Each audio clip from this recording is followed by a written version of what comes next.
I'm available 24/7 to help solve issues. Right. Call me 3 a.m. on a Sunday morning, I don't care. A cross-pollination of Thomas Edison and Tony Stark, Elon Musk. Were you a little naive when you thought I can easily build an electric car and a rocket? I didn't think it would be easy. Like I said, I thought they would probably fail.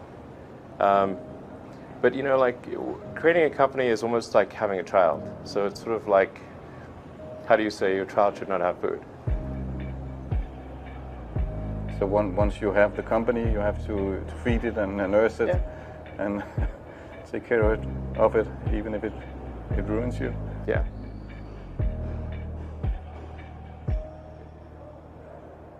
But suppose there were some tough times in 2008, end of 2008. How did you get through that period of crisis? Yeah. Can we just break for a second? Sure, of course. Yeah. You want to wait a little while? Yeah, sure hope it was worth it. Sure hope so. Sure hope it was worth it. It's everything. And I was borrowing money from friends to pay the rent. Well, I mean, Tesla really faced a severe threat of death due to the Model 3 production ramp.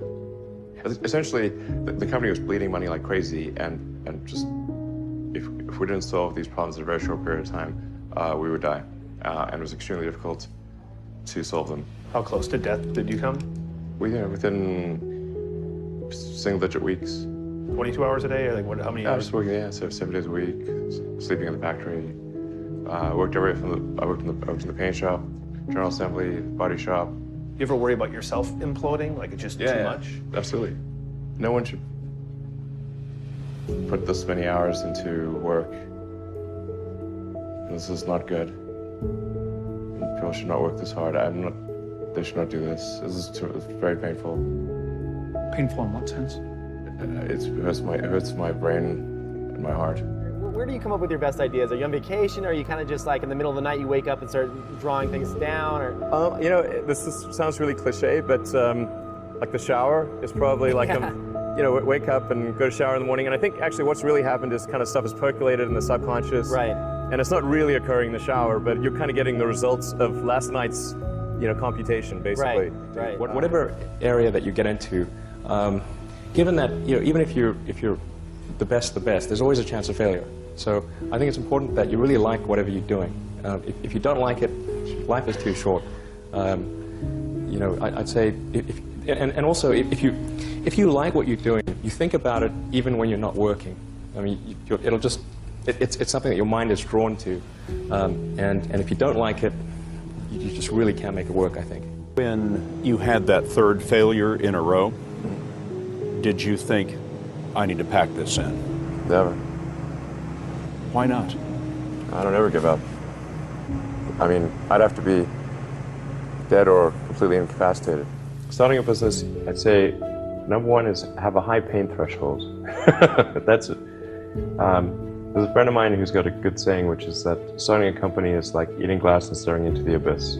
Okay, that's generally what happens, because when you first start a company, there's lots of optimism and things are great, and then so happiness at first is high. Then you encounter all sorts of issues, and happiness will steadily decline, and then you'll go through a whole world of hurt. And then eventually, if you succeed, and in most cases you will not succeed, and Tesla almost didn't succeed, came very close to failure.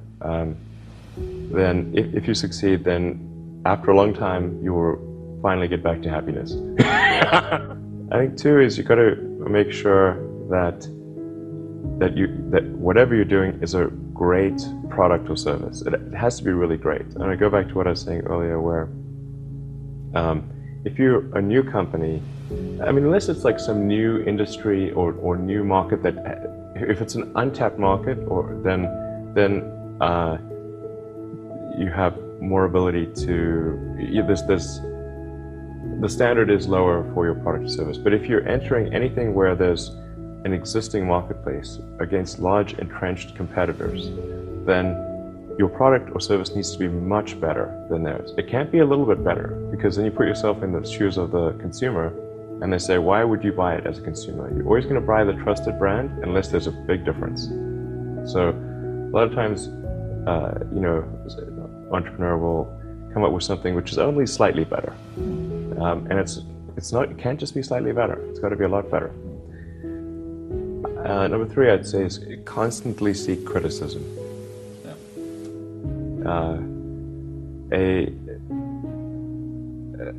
A well thought out critique of whatever you're doing is as valuable as gold. And you should seek that from everyone you can, but particularly your friends. Usually your friends know what's wrong, but they don't want to tell you because they don't want to hurt you. So lift you up, sort of. Yeah. So they'll say, "Oh, I wouldn't encourage my friend, so I'm not going to tell him what I think is wrong with this product." Yeah. It doesn't mean your friends are right, but very often they are right, and you at least want to listen very carefully to what they say. And to everyone, if you're looking for, basically, you should take the approach that you're wrong.